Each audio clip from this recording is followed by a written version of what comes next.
네, 강프로입니다. 자, 두산에너빌리티 봅니다. 자, 오늘 1.6% 빠졌습니다. 자, 3일째 음봉이 나오고 있고요. 하락세로 따지면 이틀째 진행 중입니다. 자, 어저께는 4% 정도, 3.9% 하락을 했고요. 오늘 같은 경우에 1.6% 빠졌습니다. 자, 그런데 오늘 같은 경우에는 코스피가 1.5%가 빠졌습니다. 시장보다는 강한 움직임을 보이고 있다. 그쵸? 시장이 1.5% 빠졌는데 뭐 종목이 1.6% 빠졌다는 건 시장에 대한 영향을 받기는 받지만 시장보다는 강한 움직임을 보이고 있다고 볼 수 있겠죠. 자, 그러면 제가 어저께도 두산에너빌리티 영상에다가 남겼었던 이야기는 한 가지죠. 두산에너빌리티를 볼 때 관련된 종목군들의 움직임을 무조건 체크를 하자고 제가 누차 말씀을 드렸고요. 관련된 종목군들을 보겠습니다. 두산 그리고 우리기술 이렇게 보겠습니다. 여기 보시면 두산에너빌리티에 대한 거래가 훨씬 더 많이 터지고 있는 것은 맞죠. 원래 두산에너빌리티가 원전주의 대장주이기 때문에 그렇습니다. 그런데 두산 같은 경우에도 먼저 상승을 했어요. 즉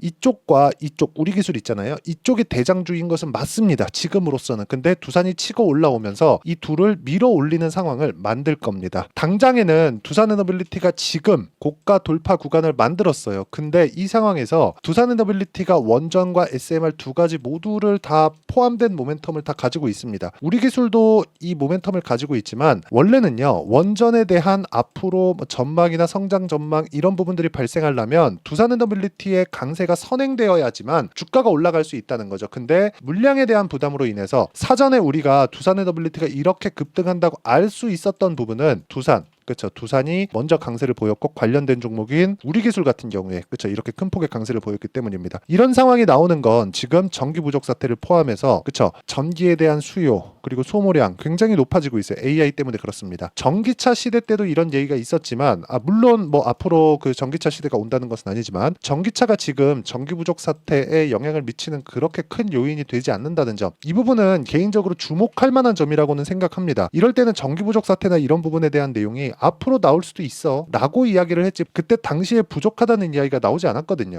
그런데 지금은 AI 시대가 도래한 지 1년이 조금 지났는데 벌써 작년부터 전기 부족 사태가 나오고 있고 관련주들의 움직임이 굉장히 폭발적으로 나오고 있습니다. 이런 상황에서는 우리가 그 다음 타겟이 뭔가를 봐야 되고 그건 원전, 전기 생산 쪽으로 갈 수밖에 없죠. 왜? 친환경 에너지. 이거는 그냥 공식입니다. 외우세요. 그쵸? 요거는 제가 뭐 너무 강하게 말씀드리는 게 아니라 그냥 공식입니다. 제가 하나하나 뜯어가면서 보여드릴게요. 두산에너빌리티가 이것 때문에 좋습니다. 앞으로 원전이 어떻게 돼요? SMR 어떻게 돼요? 이거 다 중요합니다. 근데 이것보다 더 중요한 게 왜 움직이는지예요. 그건 앞에 좋아질 부분이 있기 때문에 그렇다고 제가 누차 말씀드렸잖아요. 근데 요거 보세요.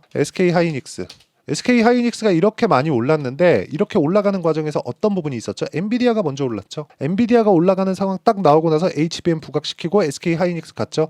그러면서 따라 올라간 게 뭐죠? 한미반도체. 그렇죠? 한미반도체는 제2의 ASML이라고 불리울 만큼의 지금 대우를 받고 있습니다. 한미반도체의 TC 본딩. 그렇죠? 그 TC 본딩 듀얼 타이건가 그래요. 그 장비가 없으면 아예 HBM 그 엔비디아 콜 테스트를 아예 못 통과한다는 얘기까지 나올 정도로 한미반도체의 역할이 굉장히 중요합니다. 지금 위치에서는. 근데 이런 상황이 되다 보니까 HD, 현대, 일렉트릭, 그쵸? 이렇게 된 거예요. 전기 부족, 변압기, 그쵸? 이것뿐입니까?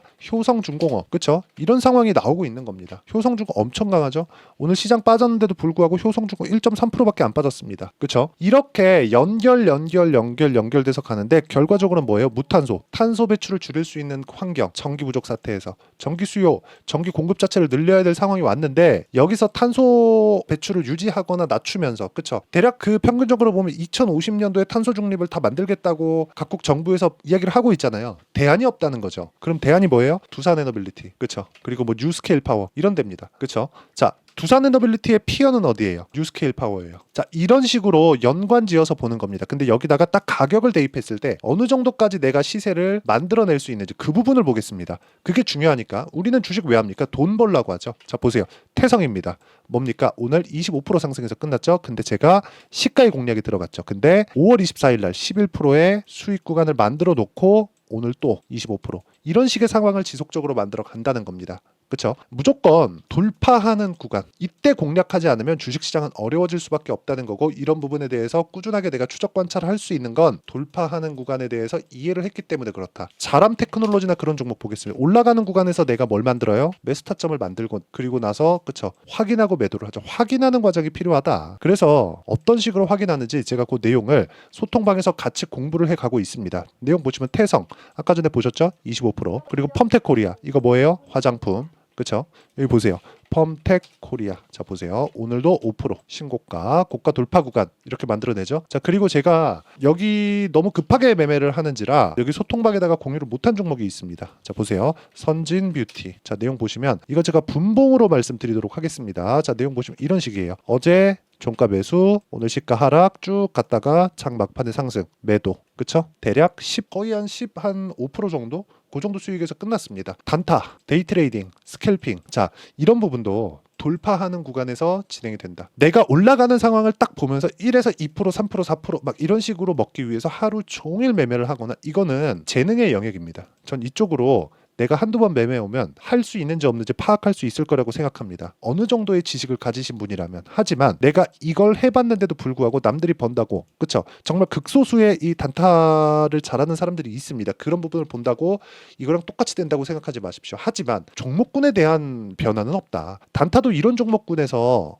그쵸? 나오는 겁니다. 근데 이 부분에 대한 내용, 어떤 식으로 돌파 구간을 잡아야 되는지를 제가 여기 소통방에서 다 공유를 하고 있습니다. 그리고 무엇보다 어떻게 공부를 해 나가고 어떤 종목을 지금 봐야 되는지를, 그쵸? 이렇게 상황을 파악하면서 매일매일 공부할 수 있는 거리를 드리니까 구독과 좋아요 눌러주시고요. 상단에 있는 전화번호로 구독 또는 참여, 자, 이렇게 구독이나 참여라고 문자 보내주시면 제가 소통방 입장 링크를 순차적으로 공유를 해드리도록 하겠습니다. 와서 공부하시고 배우세요. 그쵸? 저도 계속 공부를 해야 됩니다. 뭐 같이 공부한다고 보시면 되고, 하지만 저는 계속해서 계좌 인증을 한다는 점, 이 부분이 중요합니다. 계좌 인증만큼 중요한 건 없다고 생각합니다. 말로 누구야 떠들 수 있지.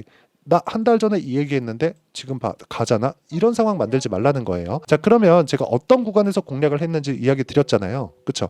그래서 이렇게 14%씩 이렇게 수익 내는 부분, 아까 전에 뭐 자람 테크놀로지나 그런 거 보면 75%씩 실전 계좌에서 이렇게 인증을 하는 경우는 없습니다. 자, 그럼 이 내용을 가지고 우리가 두산 에너빌리티 봅니다. 자, 보세요. 지금 우리가 봐야 되는 부분은 원전에 대한 대안이 없다. 근데 그 대안이 없다고 하더라도 그건 뭐예요? 아직까지 실적으로 반영되고 있는 것은 아니다. 실적으로 반영되지 않았기 때문에 주가가 올라갈 수 있는 겁니다. 실적 이미 반영됐잖아요. 그러면 주가 더 못 가요. 왜? 지금보다 더 좋아져야 되니까. SK텔레콤, 그쵸? 자, SK텔레콤 어때요? 돈 잘 버는 거 다 알고 있죠. 이익률도 높아요. 배당도 많이 줍니다. 근데 주가 안 올라요. 왜 그럴까요? 성장을 못하니까. 그렇죠. SK텔레콤이 지금 한국의 스마트폰 점유율이죠. 통신사 점유율을 50% 정도를 점유하고 있는 것으로 알고 있습니다. 나머지 30%, 35% 정도는 KT에서 갖고 있고 나머지는 LG에서 가지고 있겠죠. 이걸 보면 됩니다. SK에서 KT 거를 10% 갖고 온다. SK에서 LG 거를 5% 갖고 온다. 그럼 15% 늘어나죠. SK에서 점유율이 65%까지 늘어나죠. 이런 상황이 돼야 돼요. 근데 KT하고 LG가 가만히 있을까요? 가만히 안 있겠죠. 그리고 만약에 이렇게까지 점유율이 올라가면 정부에서도 가만히 있을까요? 그쵸? 전화기도 비싸게 판다고 뭐라고 하는데, 그래서 이런 상황이 되는 거예요. 무조건 주가가 올라가기 위해서는 성장할 수 있는 그림이 그려져야 된다. 근데 그 그림은 숫자로 찍는 실적이 아니다. 그러면 실적, 숫자로 찍는 실적이 나왔을 때 어떻게 돼요? 삼양식품 이렇게 됩니다. 그쵸? 근데 이것조차도 실적이 나오고 상승을 했지만 실적이 나오기 전에 이미 기대감으로 인해서 상당한 폭의 상승폭을 만들어냈다는 점. 그래서 우리가 뭘 봐야 돼요? 가격을 먼저 반영하는 주식시장의 특성을 이해를 하셨으면 좋겠고, 이런 부분을 제가 여기 소통방에서 다 이야기를 드리고 있고, 두산에너빌리티의 실시간 타점까지, 그리고 관련돼 있는 종목이죠. 우리기술의 실시간 타점까지 제가 소통방에서 공유를 합니다. 자, 그리고 우리기술, 그리고 두산에너빌리티는 제가 아직 매수를 안 했습니다. 보세요. 두산 어떻습니까? 14.7%. 그쵸? 이런 식으로 5월달에 수익을 만들어냈고요. 근데 돌파 구간에 했다는 점, 그리고 우리기술, 자 어떻습니까? 어저께 매도를 했고요. 오늘까지 했으니까 이제 눌림목 거치고 확인하고 나서 매매하는 과정을 만들겠죠. 근데 매수한 구간 보세요. 전부 다 뭐예요? 수익 구간. 그쵸? 아니 돌파 구간. 이런 구간에서 만들어내고 있고, 이런 내용을 여기 소통방에서 다 공유를 하고 같이 공부하고 있으니까 상단에 있는 전화번호로 구독 또는 참여라고 문자 보내주시면 여기 소통방 입장 링크를 순차적으로 공유를 해드리도록 하겠습니다. 자, 그러면 이렇게 그쵸? 가격대를 보고 나서 매매하는 원리가 있겠죠. 이런 식으로 제가 모두 다 장 시작 전에 공유를 하는데 그 원리에 대한 부분 여기 두산 에너빌리티의 가격과 단기 보유 전략, 단기는 2주입니다. 2주 안에 내가 수익 전환시키고 심리적인 안정을 찾을 수 있는 가격대를 어떤 식으로 찾아야 될까, 이 부분에 대한 내용이고요. 최근에 두산에너빌리티의 매물이 나오고 있기 때문에 그 매물 소화 구간에서 내가 타점을 잡아야 되는 실시간 타점, 그렇죠? 실시간 타점을 제가 문자로 공유를 해드리도록 할 테니까 상단에 있는 전화번호로 두산 또는 두산에너빌리티라고 문자 보내주시면 제가 잘 알아먹고 단기 보유 전략 그리고 실시간 타점을 공유해드리도록 하겠습니다. 가장 중요한 건 돌파입니다.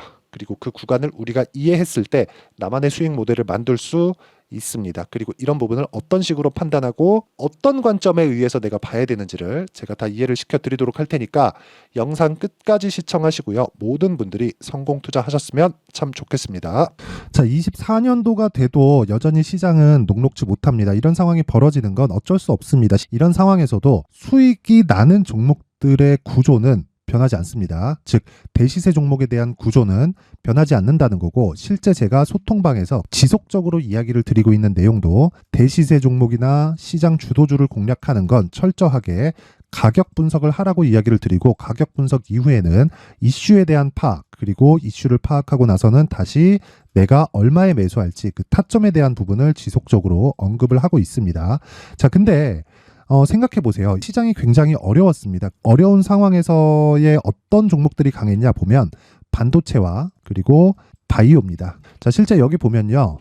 HLB에 제가 실제 매매한 내용을 띄워놓고 보여드리고 있는데 1월 22일부터 매매를 시작해서 4일 동안 31%의 수익 마감이 됐고요. 그리고 여전히 신고가 종목입니다. 자, 그리고 그 다음 어보브 반도체, 이름을 보시다시피 반도체 종목이죠. 그리고 AI 반도체는 지속적으로 강세를 보이고 있습니다. 이 종목도 신고가를 먼저 달성한 이후에 제가 21%의 단기간에 21%의 큰 수익을 내고 마감이 됐습니다. 다시 재공략을 준비하고 있고, 이런 부분은 소통방에서 다 공유를 해드립니다. 자, 그리고 코세스, 자, 코세스 같은 종목도 당연히 그쵸, 신고가 종목이고요. 그리고 반도체 종목입니다. 이 종목도 영업일 기준에서 이틀 동안 대략 한 15%의 수익 마감이 됐습니다.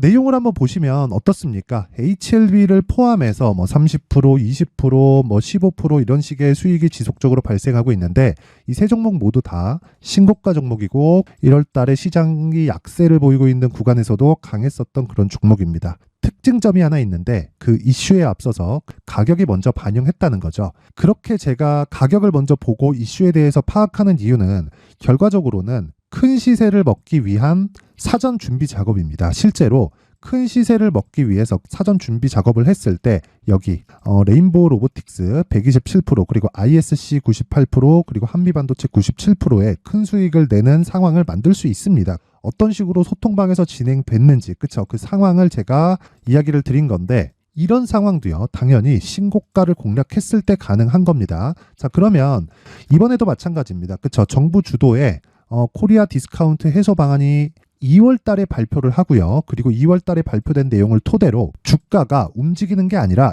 이미 움직인 내용이 있죠. 실제 이 내용은 크게 중요한 게 아니라는 겁니다. 실제 움직인 내용을 보면, 자, 기아차입니다. 실제로 12월 달에 신고가를 만들어 놓고 정부에서 입김을 불어 넣으니까 순식간에 기아차를 포함해서 현대차 같은 거대 기업들의 주가가 2주도 채 되지 않아서 40% 정도의 큰 시세를 냅니다. 자, 그러면 우리는 어떤 종목을 봐야 될까요? 이슈를 파악해야 되는 것도 맞지만 철저하게 가격에 맞춰서 매매를 해야 되는 게 당연히 중요합니다. 정부가 주도하는 정책 방향이 있겠죠. 그 방향에 맞춰서 우리가 종목을 찾을 필요가 있다. 자, 그럼 답이 나왔습니다. 정부가 주도하는 방향에 맞춰서 제2의 기아차를 찾는 게 지금은 중요하다. 근데 정부 정책의 방향에 맞게 가자. 그랬을 때 앞서서 제가 보여드렸었던 내용인 여기 레인보우 로보틱스 127%, 그리고 ISC 98%, 그리고 한미반도체 97%와 같은 수익을 낼 수 있습니다. 물론 시간에 대한 부분은 최소 2주의 시간이 필요하고요. 그리고 최장 3개월 안에 끝내야 됩니다. 자, 기아차의 시세를 보셨던 것과 같이 2월 달에 정부 정책의 방향이 결정되고요. 바로 3월 달이면 시행입니다. 자, 그러면 우리는 거기에 맞춰서 당연히 종목을 찾아야 되고 제가 제2의 기아차를 찾아놨습니다. 제가 아까 전에 소통방에서 이야기를 드렸었던 내용 다 공개를 해드렸는데 그 내용처럼 종목만 받고 싶다 하시는 분들은요. 상단에 있는 제 전화번호로 대시세, 자, 대시세라고 문자를 보내주시면 정부 정책의 방향에 맞는 종목을 모든 분들에게 무료로 공개를 해드리도록 하겠습니다. 자, 제가 원하는 건 채널 성장이 목적입니다. 자, 그래서 구독과 좋아요 꼭 좀 부탁드리고요. 모든 분들이 정부 정책에 맞는 방향으로 매매를 이어가서 큰 수익 보셨으면 좋겠습니다.